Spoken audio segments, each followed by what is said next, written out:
Story: The Ape, the Snake, and the Lion. Long, long ago there lived, in a village called Kijiji, a woman whose husband died, leaving her with a little baby boy. She worked hard all day to get food for herself and child, but they lived very poorly and were most of the time half-starved. When the boy, whose name was Mvu Lana, began to get big, he said to his mother, one day, "Mother, we are always hungry. What work did my father do to support us?" His mother replied, "Your father was a hunter. He set traps, and we ate what he caught in them." "Oh ho," said Mvu Lana. "That's not work. That's fun. I, too, will set traps, and see if we can't get enough to eat." The next day he went into the forest and cut branches from the trees, and returned home in the evening. The second day he spent making the branches into traps. The third day he twisted coconut fiber into ropes. The fourth day he set up as many traps as time would permit. The fifth day he set up the remainder of the traps. The sixth day he went to examine the traps, and they had caught so much game, beside what they needed for themselves, that he took a great quantity to the big town of Onguja, where he sold it and bought corn and other things, and the house was full of food, and, as this good fortune continued, he and his mother lived very comfortably. But after a while, when he went to his traps, he found nothing in them day after day. One morning, however, he found that an ape had been caught in one of the traps, and he was about to kill it, when it said, "Son of Adam, I am Neani, the ape. Do not kill me. Take me out of this trap and let me go. Save me from the rain, that I may come and save you from the sun someday." So, Mvu Lana took him out of the trap and let him go. When Neani had climbed up in a tree, he sat on a branch and said to the youth, "For your kindness I will give you a piece of advice. Believe me, men are all bad. Never do a good turn for a man. If you do, he will do you harm at the first opportunity." The second day, Mvu Lana found a snake in the same trap. He started to the village to give the alarm, but the snake shouted, "Come back, son of Adam. Don't call the people from the village to come and kill me. I am Nyoka, the snake. Let me out of this trap, I pray you. Save me from the rain today, that I may be able to save you from the sun tomorrow, if you should be in need of help." So the youth let him go, and as he went he said, "I will return your kindness if I can, but do not trust any man. If you do him a kindness he will do you an injury in return at the first opportunity." The third day, Mvu Lana found a lion in the same trap that had caught the ape and the snake, and he was afraid to go near it. But the lion said, "Don't run away. I am Simba Kongwe, the very old lion. Let me out of this trap, and I will not hurt you. Save me from the rain, that I may save you from the sun if you should need help." So, Mvu Lana believed him and let him out of the trap, and Simba Kongwe, before going his way, said, "Son of Adam, you have been kind to me, and I will repay you with kindness if I can. But never do a kindness to a man, or he will pay you back with unkindness." The next day a man was caught in the same trap, and when the youth released him, he repeatedly assured him that he would never forget the service he had done him in restoring his liberty and saving his life.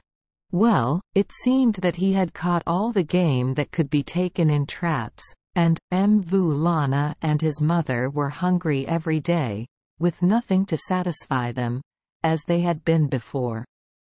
At last he said to his mother, one day, "Mother, make me 7 cakes of the little meal we have left, and I will go hunting with my bow and arrows."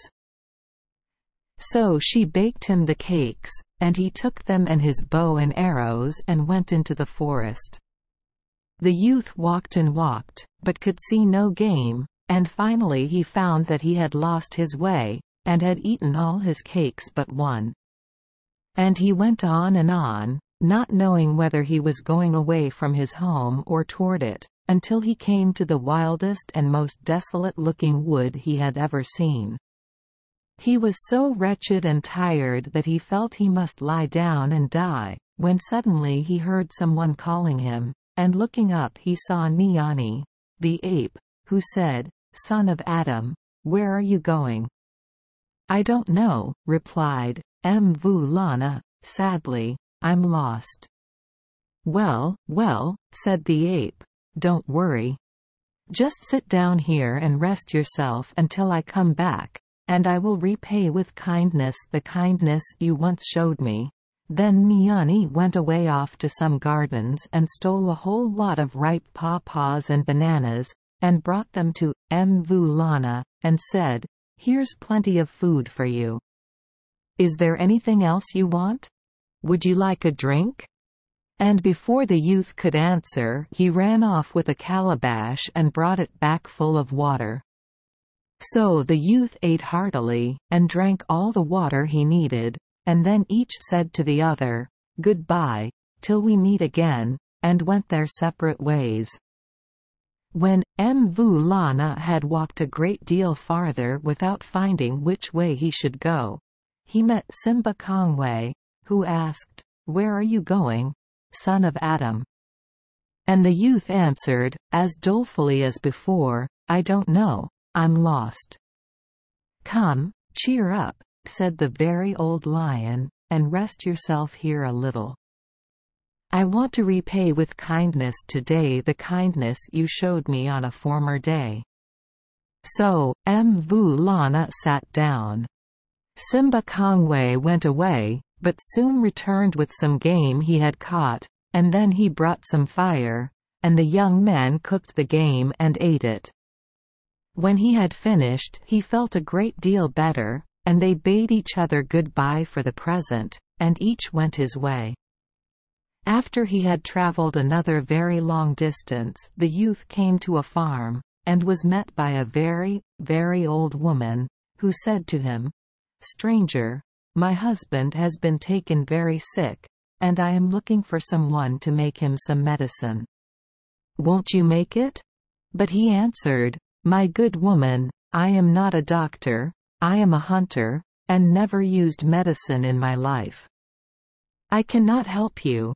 When he came to the road leading to the principal city, he saw a well, with a bucket standing near it, and he said to himself, "That's just what I want. I'll take a drink of nice well water. Let me see if the water can be reached." As he peeped over the edge of the well, to see if the water was high enough, what should he behold but a great big snake, which, directly it saw him, said, "Son of Adam, wait a moment." Then it came out of the well and said, "How? Don't you know me?" "I certainly do not," said the youth, stepping back a little. Well, said the snake, "I could never forget you. I am Nyoka, whom you released from the trap. You know I said, 'Save me from the rain, and I will save you from the sun.' Now, you are a stranger in the town to which you are going. Therefore hand me your little bag, and I will place in it the things that will be of use to you when you arrive there." So, Mvulana gave Nyoka the little bag, and he filled it with chains of gold and silver, and told him to use them freely for his own benefit. Then they parted very cordially. When the youth reached the city, the first man he met was he whom he had released from the trap, who invited him to go home with him, which he did, and the man's wife made him supper.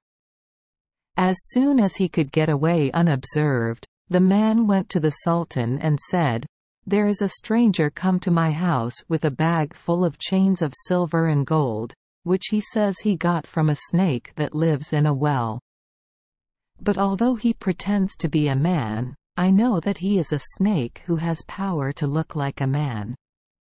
When the Sultan heard this, he sent some soldiers who brought Mvulana and his little bag before him. When they opened the little bag, the man who was released from the trap persuaded the people that some evil would come out of it, and affect the children of the Sultan and the children of the vizier. Then the people became excited, and tied the hands of Mvulana behind him. But the great snake had come out of the well and arrived at the town just about this time, and he went and lay at the feet of the man who had said all those bad things about Mvulana. And when the people saw this, they said to that man, "How is this? There is the great snake that lives in the well, and he stays by you. Tell him to go away." But Nyoka would not stir. So they untied the young man's hands, and tried in every way to make amends for having suspected him of being a wizard. Then the Sultan asked him, "Why should this man invite you to his home and then speak ill of you?"